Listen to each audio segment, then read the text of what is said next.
여러분, 우리가 하나님께 자꾸 기도하면 주님이 우리를 통해서 자꾸 영광을 받는다는 거 아세요? 기도 안 하면 주님 나를 통해서 영광 안 받으세요. 그러니까 알아서들 하세요.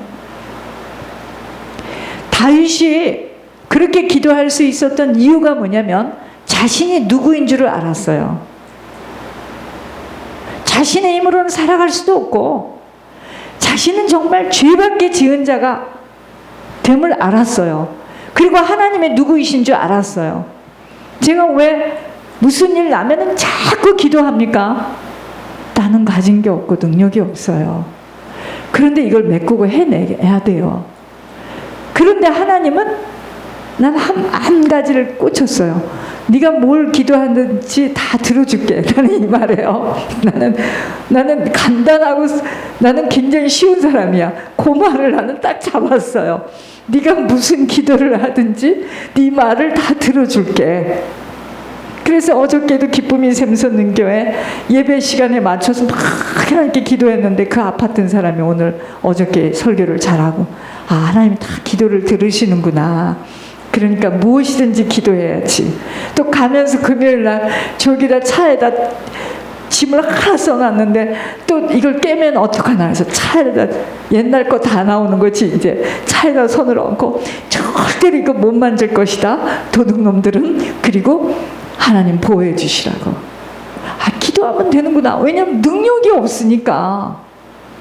아무런 능력이 없고 뭐 힘이 없으니까 나는 하나님이 어떤 분이라는 걸 너무 알기 때문에요. 그냥 배집사가 이렇게 해야 된다. 기도해야 되겠다. 하나님 들으셨죠? 여러분, 기도해요. 하나님이 다윗이 그렇게 기도할 수 있었던 것은 본인이 누구고 하나님이 어떤 분이신 줄을 알고 있었기 때문이에요. 근데 왜 우리는 기도는 그렇게 열심히 하고 나서 뒤돌아서면 두려워하고 불안하고 의심해야 합니까? 목사님, 내가 언제 의심했어요? 우리는 딱 하나님 앞에 먼저 못 드리잖아. 그 의심이에요, 의심. 그게 의심입니다. 왜 그러죠? 알려드릴게요. 하나님에 대해서 잘 몰라. 그리고 하나님을 신뢰하지 않아요. 간단한 얘기입니다. 이제 알았죠? 이제 알았습니까? 제가 어떤 분에게 카드를 맡겨요. 근데 그분이 어떤 분인 줄 안다면 다 맡기죠. 그죠? 그러니까 맡기는 거예요. 다음번에는 더 새 거를 줘야 되겠다.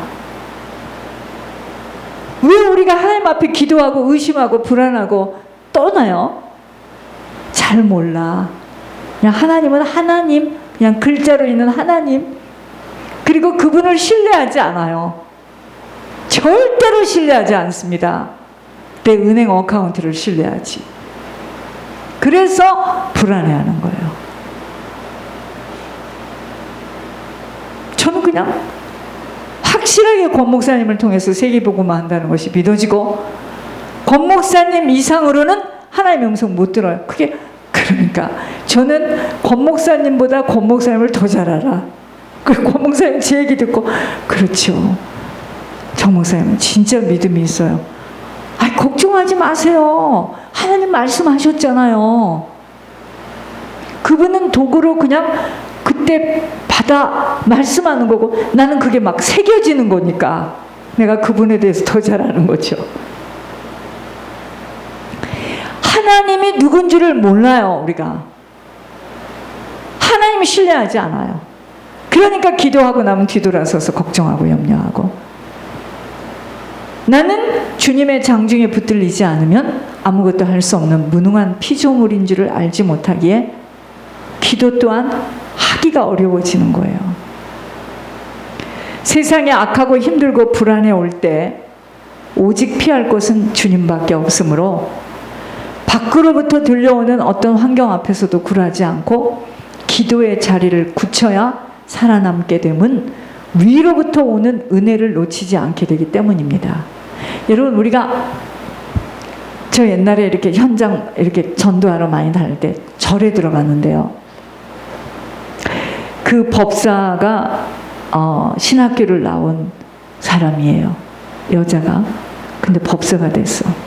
근데 그 사람하고 계속 이야기를 하는데요. 이 엘리트야. 근데 여자가 법사예요. 여기에요. 수도 없는 그 사업하는 사람들이 그 등을 이렇게 달았는데 보니까 막 유명한 굵직굵직한 사람은 다 절의 손님이 돼요. 절의 신도야. 근데 거기서 똥똥똥 이거 갖고 하잖아요. 뭐 돌리면서. 근데 이쪽에서 얼마든지 기도했습니다. 무섭지 않아요. 처음엔 무서웠어요. 저기 무당이 주는 물을 먹는데 그 속에서 뱀이 나올까봐 안 마셔. 떡을 주는데 명절에 앞에 가는 목사님은 막 떡을 먹어요. 어머 저 떡을 먹으면 어떡해. 안 먹었습니다. 근데 다녀보니까 아무렇지 않아요. 그냥 사람이에요. 밖에서 오는 환경이 무서운 게 아니고 실제로 내 안에 있는 영적인 힘이 없는 거예요.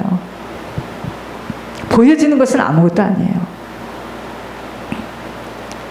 머리카락까지도 다 헤아리고 계시는 하나님 앞에 마치 어린아이가 밖에서 겪었던 고통을 엄마에게 이야기하듯이 하나님 앞에 자신의 형편과 처지를 가슴을 찢으며 눈물로 호소하며 쏟아놓고 있는 다윗은 마음을 쏟아놓은 후에 다시금 하나님께 구원을 호소합니다. 그는 누가 뭐라 해도 나는 주님만 의지하며 주님이 나의 하나님이라고 말할 것이라 합니다. 그런데 청가영 권사 영을 잡으니까 청가영 권사가 이래요. 청가영 권사 영이에요. 나는 무슨 일이 있어도 나는 주님만 의지하고 주님만 따라갈 거야. 이래요. 이야, 세상에. 그러니까 청가영 권사 나는요 영 잡아서 그런 사람도 처음 봤습니다. 주님이 청가영 권사한테 얘기를 다 해. 내가 이렇게 할 것이고 가영아 내가 이렇게 할 것이다. 와.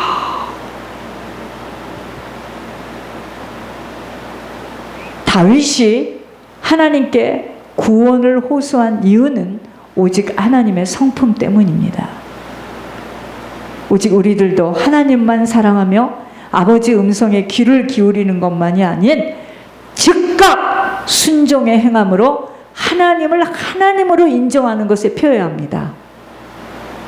왜 권 목사님이 하는 말씀에 우리가 반기를 들어서는 아니 되냐면 권 목사님이 아니에요. 그러니까 권 목사님 답답해 죽습니다.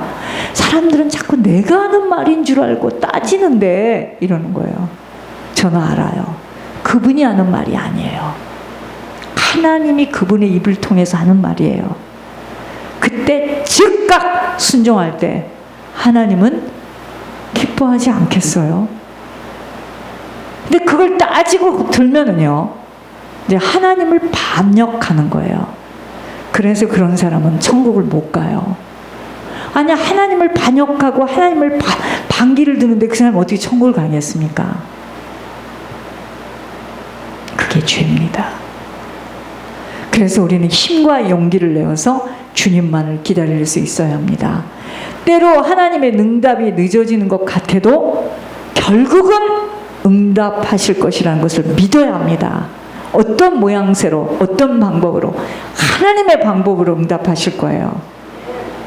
이것이 다윗의 하나님에 대한 경험에서 나온 결론이며 고백을 권면으로 말하고 있는 것을 봅니다. 여러분, 정말 주님을 신뢰하고 주님을 사랑하는 자는 주님께 피할 수 있습니다. 즉 세상의 막강한 힘의 그늘에서 피난처를 찾고, 세상의 이 힘은 어마어마하잖아요.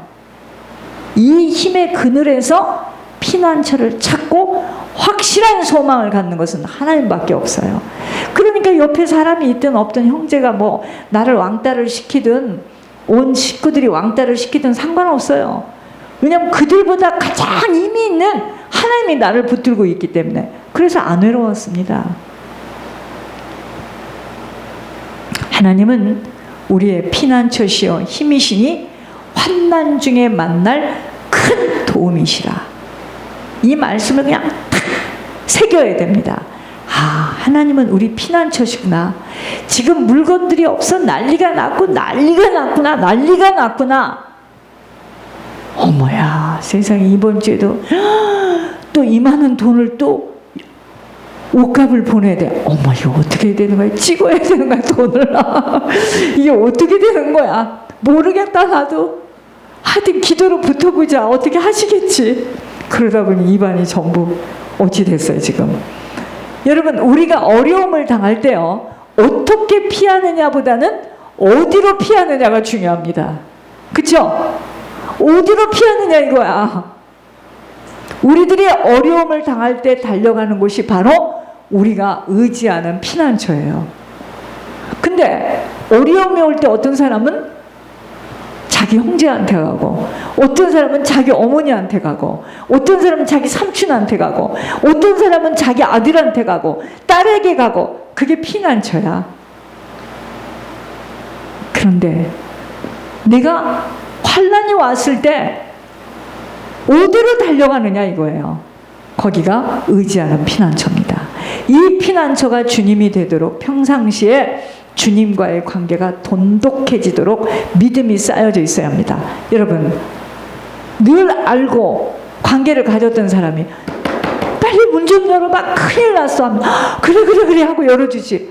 밖에서 누군지 모르는데 문 열어달라고 우리는 911을 부릅니다.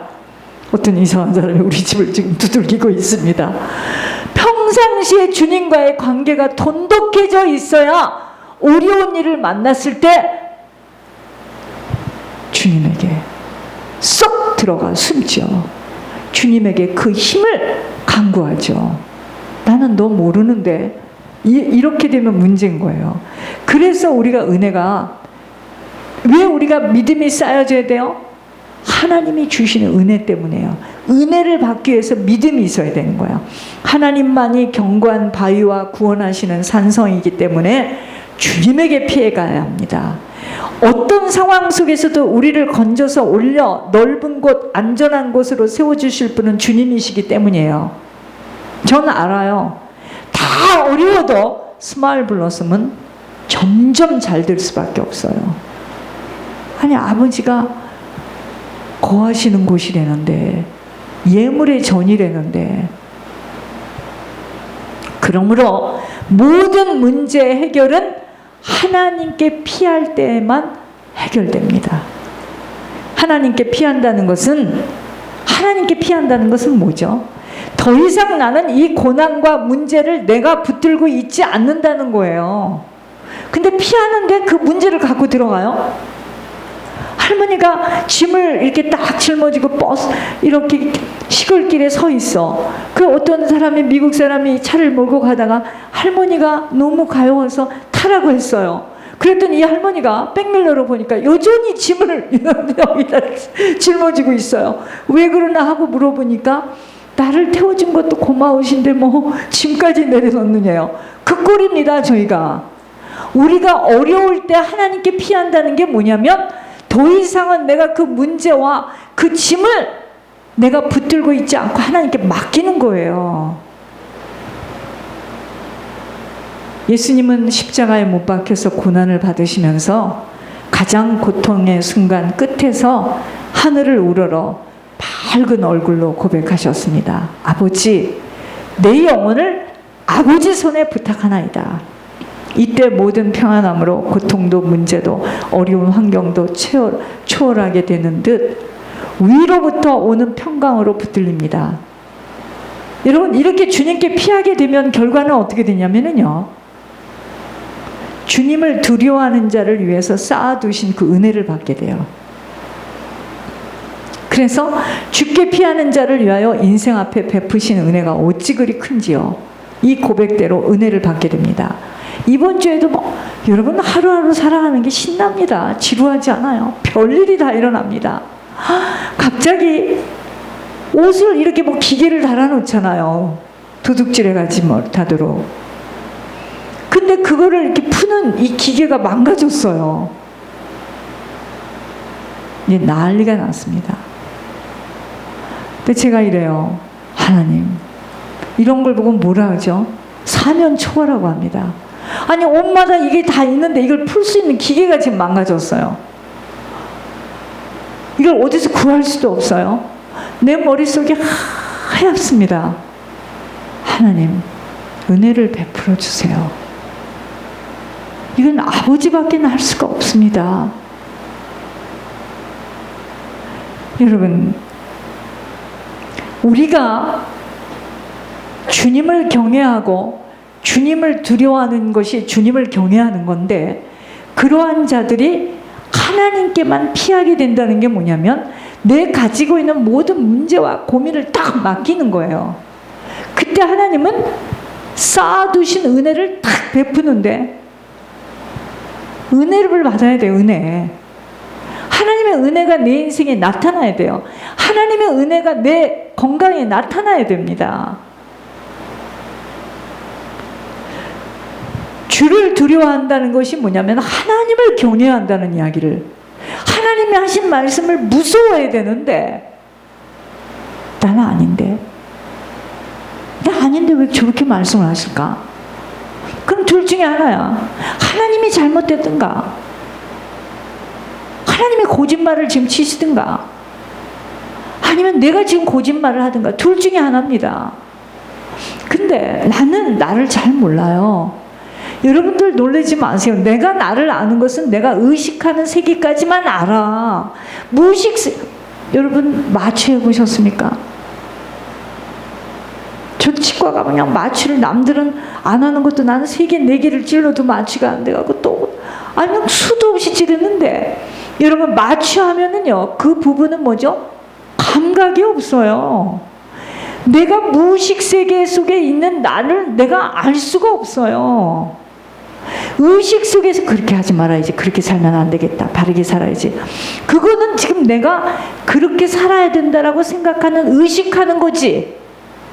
무의식 속에서는 오만때만 짓을 다 하고 살았어요. 그걸 집어내는 거예요 지금. 그러니까 사람들은 막 펄펄 뛰는 거죠. 별말 안 했어. 별말 안 했는데 왜 그러는 거야? 난 입 다무세요. 죽습니다. 이 세계에서는 그렇게 변명해서는 안 돼요. 우리 교회 다니시면 매일 혼나겠네. 안 됩니다. 무의식 속에 있는 나는 나를 잘 몰라요. 그걸 나를 지금 집어내는 거예요. 막 집어내는 거예요.